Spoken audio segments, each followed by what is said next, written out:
एक विवाह की पावन कथा को हम सभी भक्तों ने श्रवण, जिसमें रुक्मणी मंगल की पावन कथा को सुना। भगवान का विवाह हुआ रुक्मणी जी के साथ, और रुक्मणी मैया साक्षात लक्ष्मी स्वरूपा, साक्षात भगवती लक्ष्मी है। और लक्ष्मी केवल कहाँ रहती है? नारायण के पास। एक बार शनि महाराज और लक्ष्मी में आपस में वाद विवाद हो गया। लक्ष्मी कहने लगी कि हम बहुत सुंदर हैं, और शनि महाराज कहने लगे कि हम बहुत सुंदर हैं। भगवान क्षीर सागर नारायण भगवान आ गए, बोले भाई क्यों आपस में विवाद कर रहे हो, किस लिए लड़ रहे हो? तो आज लक्ष्मी मैया ने बताया नारायण को कि शनि कहते हैं कि हम बहुत सुंदर हैं, और हम कहते हैं कि हम बहुत सुंदर हैं। भगवान बोले अभी मैं इस बात का निर्णय कर देती, तुम लोग मेरे पास से थोड़ा दूर जाओ। थोड़ा दूर गए, 50 कदम तक दूर गए, और इसके बाद कहा ठाकुर जी ने कि अब तुम आओ। फिर दोनों लोग आए। अब भगवान से कहने लगे कि ठाकुर जी निर्णय करके बताइए कि कौन ज्यादा सुंदर है। भगवान बोले शनि महाराज जब तुम जाते हो तो बहुत सुंदर लगते हो, और लक्ष्मी से कहा जब तुम आती हो तो बहुत सुंदर लगती हो। प्रेम से बोलिए। और ये सत्य भी है, लक्ष्मी आती हुई अच्छी लगती है, जाती हुई अच्छी नहीं लगती है। और शनि महाराज जब 7:30 उतरती है तो कुछ अच्छा ही दे करके जाती है। तो आज लक्ष्मी के साथ में नारायण का विवाह, और इनका जब विवाह हुआ तो क्योंकि लक्ष्मी पति तो केवल भगवान नारायण है, और लक्ष्मी का हरण करके ले गया कौन? शिशुपाल। कोई लक्ष्मी का पुत्र थोड़ी बन सकता है। लक्ष्मी के पति तो केवल कौन है? नारायण।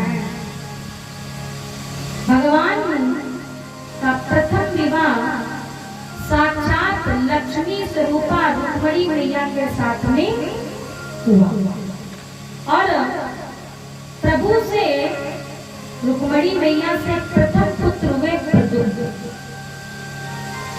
जो साक्षात कामदेव जी के अवतार हैं। भगवान और रुद्र ने क्रोध में आकर के श्राप दिया था। जब भस्म कर दिया था तो रति रोते रोते गई थी कि अब मेरा पति रूप में मेरा पति कब मिलेगा। तब भोले बाबा ने कहा था क्या? कृष्ण तने हुई है पति तोरा, बचन अन्यथा मान न मोरा। भोले बाबा के वचन को सत्य किया, और कामदेव प्रथम पुत्र के रूप में रुक्मणी के यहाँ उत्पन्न, और जब वो भगवान के यहाँ उत्पन्न हुए तो संबरासुर नामक दैत्य ने प्रद्युम्न का क्या कर लिया? हरण कर लिया। और हरण करके ले गया प्रद्युम्न और ले जाकर के उसने समुद्र में फेंक दिया। जब समुद्र में फेंक दिया तो एक मछली निगल गई और उस मछली को पकड़ करके एक मल्लाह कहाँ ले आया? वही संबरासुर के महल में ले आया। देखो, जो जहां पहुंचनी है बस तो वो अपने आप पहुंच जाएगी, चाहे जैसे पहुंचे पहुंच जाएगी। संबरासुर ने तो हरण किया और समुद्र में फेंक दिया, लेकिन वो पालन पोषण कहाँ होना था? संबरासुर के यहाँ, जहाँ का अन्न जल पानी हमें बदा होगा। तुम चाहे जैसे, बाबा ने लिखा भी है कि होनी होनहार भावी प्रबल बिलख रहो मुनिनाथ, हानि लाभ जीवन मरण यस अपयस विधि हाथ। होनी तो ऐसी है कि जहां घटनी होगी वहां घटेगी। एक बार नारद जी वीणा बजाते हुए हरि गुण गाते हुए और पहुंच गए यमलोक, यमराज के यहाँ पहुंच गए। तो यमराज जी बैठे हुए थे बड़े शांत, पूछने लगे नारद जी क्या बात है, बड़ा शांत दिखाई पड़ रहे हो तुम्हारे यहाँ। तो जब आओ अब एक ही बात चलती है कि इसको लेके आना है, इसको मारना है, इसको काटना है। भाई मृत्यु का विभाग है यमराज जी के पास, तो जिसका जो विभाग है उसके यहाँ वही चर्चा तो होगी। भाई संतों के यहाँ जाइए तो हरी चर्चा, और डॉक्टर के यहाँ जाइए तो बीमारी की चर्चा होगी, और अध्यापक के पास जाइए, गणित का अध्यापक होगा तो अंग्रेजी थोड़ी पढ़ाने लगेगा, वो गणित ही पढ़ाए। तो जिसका जो विभाग था, तो यमराज जी बैठे थे, नारद जी पूछने लगे कि किस चिंतन में डूबे हो। तो आज नारद जी को बताते हैं कि एक दो पक्षी हैं और उन दो पक्षियों को आज उनकी मृत्यु हुई। नारद जी पूछने लगे क्रोध के दो पक्षी थे कि वो पक्षी कहाँ है। तो नारद जी को बताया कि वो तीर्थराज प्रयाग के गंगा के किनारे पर और आज उन्हें समाप्त होना।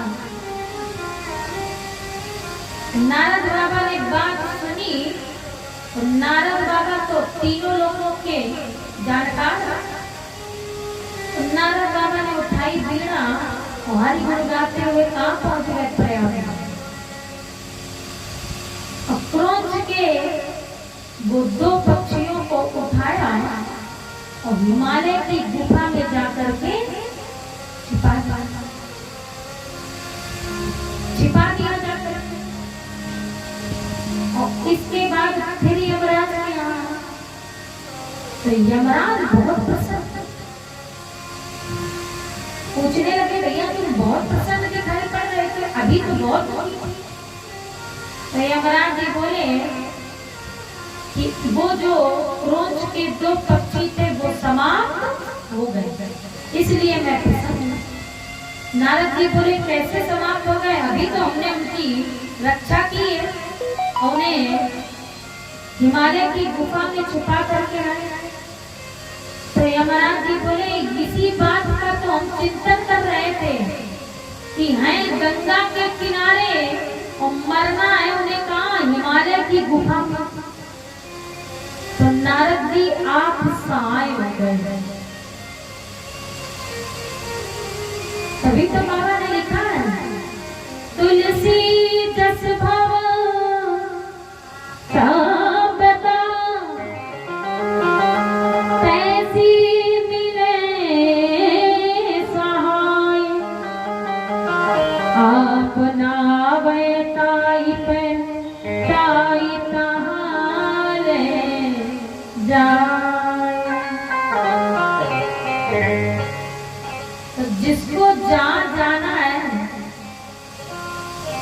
जहाँ का अन्न जल पानी बना है उसको अपने आप वो वहां पहुंच जाएगा।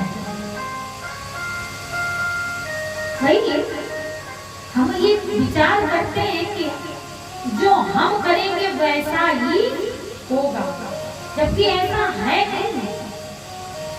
हम इसी चिंतन में तो रहते हैं और रहते रहते इस संसार सागर को छोड़ के चले जाते हैं। प्रमाण के देख लीजिए, सम्रासुर ने हरण किया और समुद्र में प्रद्युम्न को फेंक दिया और इसके बाद प्रद्युम्न को लेकर के मल्लाह आगे नहीं मछली के लेकर आ गया और ज्यों ही मल्लाह वो लेकर के आया और ज्यों ही मछली का पेट चीरा तो प्रद्युम्न जी दिखाई पड़े। सम्रासुर ने उसका लालन पालन किया और इधर नारद जी ने उनकी पत्नी कामदेव की पत्नी रत्न ने बिल्कुल प्रद्युम्न जी की सेवा की, कैसे जैसे माँ करती है। और माताओं के पत्नी के भी कई रूप हैं।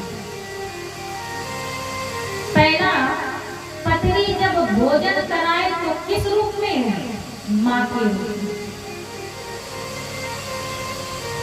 दूसरा, जब पत्नी घर के कार्य करती है तो गृहिणी के रूप में। केवल जब पति को सलाह देती है तो क्या बन जाती है? सलाहकार। तो अनेक रूप हैं, लेकिन जब संसर्ग करती है तब केवल पत्नी होती है। प्रेम से बोलिए राधे राधे। आज रति ने प्रद्युम्न की सेवा की और इसके बाद ये सेवा करने लगी, भरण पोषण करने लगी। जब प्रद्युम्न कुछ बड़े हुए तो रति के भावों में परिवर्तन होने लगा। एक पति था और जब कुछ युवा हुए तो रति के मन में वही भाव उत्पन्न हो गया कि मेरा पति।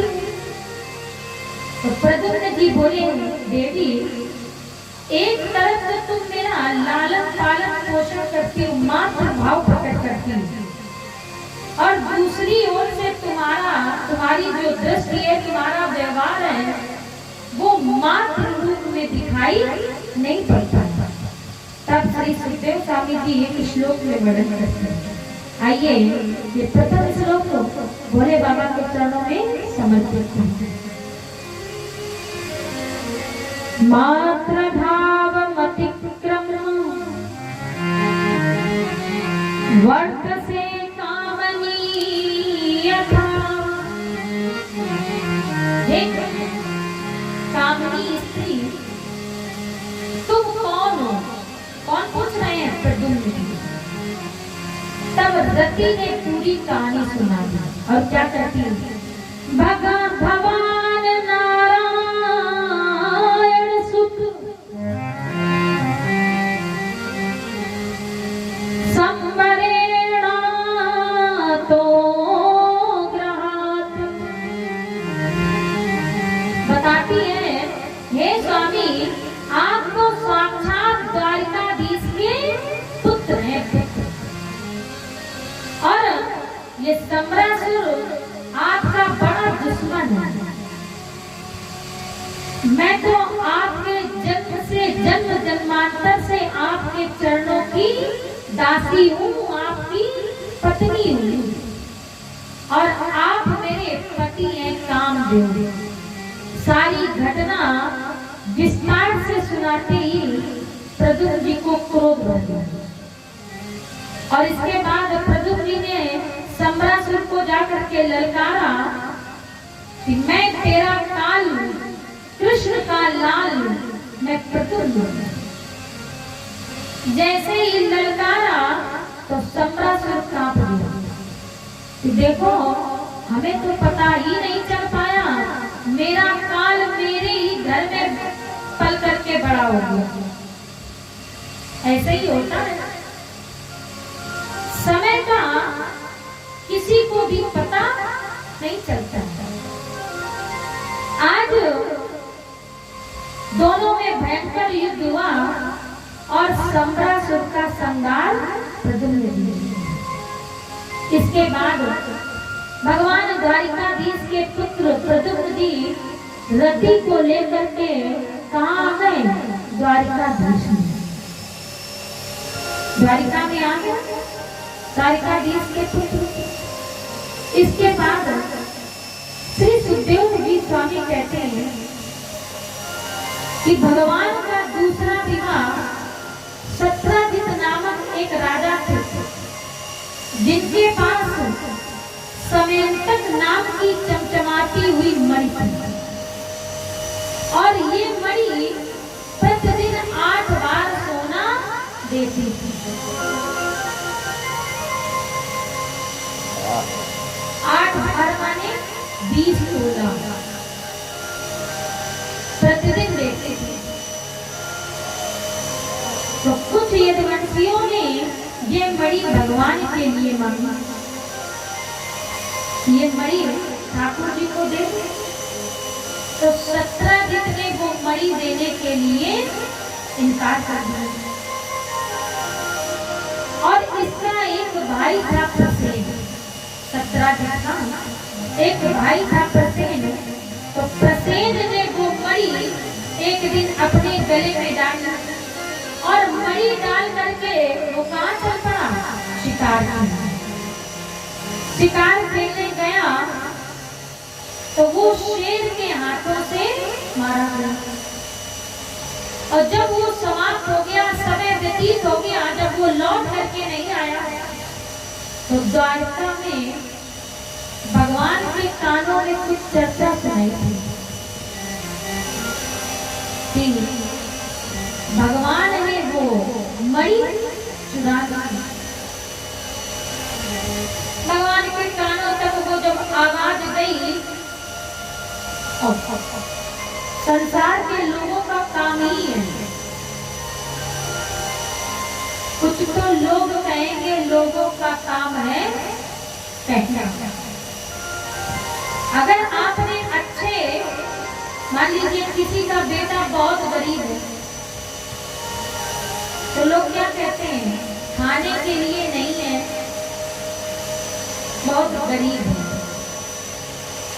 और अगर वही बेटा जो गरीब है, वही बेटा जब अमीर हो जाता है, गरीब की पहचान भी कोई नहीं कराना चाहता कि ये मेरा भतीजा है या मेरा पुत्र है, मेरा नाती है, मेरे गांव का पुत्र है, कोई नहीं परिचय कराना चाहता।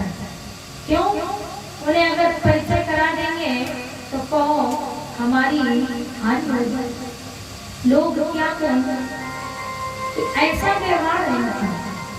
और अगर वही गरीब IAS बन जाए तो क्या कहेंगे लोग? तब कहेंगे कि हमारे गांव का बेटा है, हमारे गांव का बेटा है, पुत्र है, और आज फलाने दीनदयाल का है और हम उसके चाचा लगते हैं। परिचय खूब लंबा चौड़ा देंगे। क्यों? क्योंकि संसार उसी के पीछे भागता है जिसके पास कुछ होता है, और जिसके पास कुछ है नहीं उसके पीछे कोई नहीं भागना चाहता। प्रेम से बोलिए। तो भगवान के कानों तक आवाज गई, लोग कहना प्रारंभ कर दिए कि ये जन्म का चोर ही रहा, चोरी करना इसका काम ही रहा। पहले तो माखन चुराता था और माखन मिश्री चुरा चुरा के खाता। जब कुछ बड़ा हुआ तो वस्त्र चुराने लगा। और देखो ये आदत कन्हैया की छूटी नहीं है, मणि ही चुरा लिया। भगवान के कानों तक जब ये बात पहुंची तो भगवान विचार करने लगे कि बेवजह हम पर चोरी का इल्जाम लग गया। तो ठाकुर जी ने यदुवंशियों को साथ में लिया और उस मणि की तलाश करने के लिए निकल गए। जंगल में ढूंढते ढूंढते श्याम सुंदर जी ने जब उस स्थान पर पहुंचे तो क्या देखते हैं, शेर के पंजे दिखाई दे और प्रसेन मरा हुआ। लेकिन मणि कहीं दिखाई नहीं पड़ी। भगवान ढूंढते ढूंढते क्या देखते हैं, एक गुफा के बाहर एक बानरी कन्या बैठी है और वो बानरी कन्या क्या कर रही है, वो उस मणि से खेल रही है। भगवान ने कहा ये मणि हमें दे। तो वो बानरी कन्या उसी गुफा में प्रवेश कर गई और जब वो प्रवेश कर गई तो भगवान के साथ यदुवंशी भी साथ में गए थे। भगवान ने यदुवंशियों से कहा कि तुम गुफा के बाहर मेरी प्रतीक्षा करो और मैं अभी थोड़ी देर में वापस आता हूँ। भगवान उस गुफा के भीतर प्रवेश कर गए तो क्या देखते हैं, जामवंत जी बैठे हैं। अब जामवंत जी क्रोध में कहने लगे कि तुम इस गुफा में कैसे प्रवेश कर रहे हो, किसकी अनुमति से आए हो। और क्रोध में आकर के भगवान श्याम सुंदर के छाती पे एक लात का प्रहार कर दिया। जामवंत देखिए, भक्त की भगवान लात तक सहन कर लेते हैं। आपका पुत्र ही आपकी 4 बातें नहीं सहन कर सकता। जो रक्त से रंजित जिस मां ने 9 महीने गर्भ में रखा है और न जाने कितने कष्ट सहन करके उसको बड़ा किया है, वो पुत्र मां की एक बात सुनना नहीं चाहता। और ऐसे पुत्रों के लिए परेशान होते हैं। लेकिन संसार हम जानते सब हैं, सब जानते हैं, लेकिन ये मोह की रस्सी टूटती। प्रेम से बोलिए राधे राधे। भगवान के सीने में जो ही एक लात मारी जामवंत जी ने और तो भगवान को भी क्रोध आ गया। भगवान ने भी उसके बदले एक मुक्का मारा। 27 दिन तक भयंकर जामवंत जी का और भगवान का मल्ल युद्ध चला। 28वें दिन भगवान श्याम सुंदर ने जामवंत जी को उठा करके पटक दिया और भगवान श्याम सुंदर जामवंत की छाती पर चढ़ गया। जामवंत जी की एक एक गुड़िया, एक एक नस ढीली हो गई। तो जामवंत जी ने हाथ जोड़ करके भगवान से कहा, प्रभु बस करो, बस मैंने आपको पहचाना। आज मेरे राम जी सरकार आ गई, यहाँ तक कैसे आना हुआ था। भगवान ने जामवंत को पूरी कथा विस्तार से सुनाई कि मेरे ऊपर चोरी का कलंक लगा। तो जामवंत जी बोले, ये मणि मैंने शेर से जीत करके अपनी कन्या को दे दी, बेटी को मैंने दान कर दी है। और जो वस्तु बेटी को दान कर दी जाती है फिर वो वापस मांगी नहीं जाता। आज जामवंत जी बोले, केवल इसका एक ही उपाय है। कौन सा? कि मेरी जामवती के साथ में आप विवाह करना, तो दहेज में ये मणि भी आपको मिल जाएगी और मेरी कन्या का भी विवाह आपके साथ में संपन्न हो जाएगा। भगवान ने श्याम सुंदर ने जामवती के विवाह। तो दहेज में वो मणि लेकर के गुफा के बाहर आए। यदुवंशी सब गुफा के बाहर खड़े थे। तो यदुवंशी सब कहने लगे कि ठाकुर जी आप तो मणि लेने गए थे और बहू साथ में ले आए। भगवान श्याम सुंदर द्वारिका में आए और जब द्वारिका में आए तो जो लोग ये कह रहे थे कि जन्म का चोर ही रहा है, अब वही लोग क्या कहने लगे कि हम तो जानते ही थे कि कन्हैया के यहाँ भाई द्वारिकाधीश है, इसके यहाँ किसी भी बात की कोई कमी नहीं है जो इसको चोरी करने पड़े। न जाने कितने दास दासियां सेवा में लगी हुई है और जो स्वयं दान करता हो 56 प्रकार के जिसके यहाँ भोग लगते हो उसको चोरी करने की आवश्यकता क्या है। समय ऐसा ही है, अगर आप सफल तो सब आपके साथ और असफल हो गए तो कोई भी एक गिलास पानी भी नहीं पी। प्रेम से बोलिए। अब भगवान ने वो मणि किसको दी? 17 दिन को जब वो मणि वापस कर दी तो 17 दिन को बड़ी लज्जा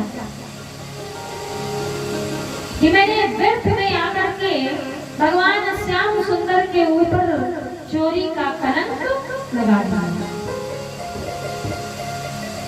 लज्जा को समाप्त करने के लिए 17 जितने अपनी बेटी सत्यभामा का विवाह भगवान श्याम सुंदर के साथ में तय कर, भगवान श्याम सुंदर के साथ में संपन्न कर। भगवान बोले विवाह तो हमारे साथ कर रहे हो, कई लोग ये ना कहने लगे कि श्याम सुंदर ने मणि दी है तो जबरदस्ती 17 दिन को अपनी बेटी सत्यभामा का विवाह भगवान श्याम सुंदर के साथ में करना था। प्रेम से बोलिए राधे राधे। तो भगवान के विवाह कितने हो गए? 3। पहला विवाह रुक्मणी के साथ, दूसरा विवाह जाम्बवती के साथ और तीसरा विवाह सत्यभामा के साथ। तो भाई विवाह सुने सुने अच्छे नहीं लगते हैं, तो आइए गा बजा के विवाह किए जाए।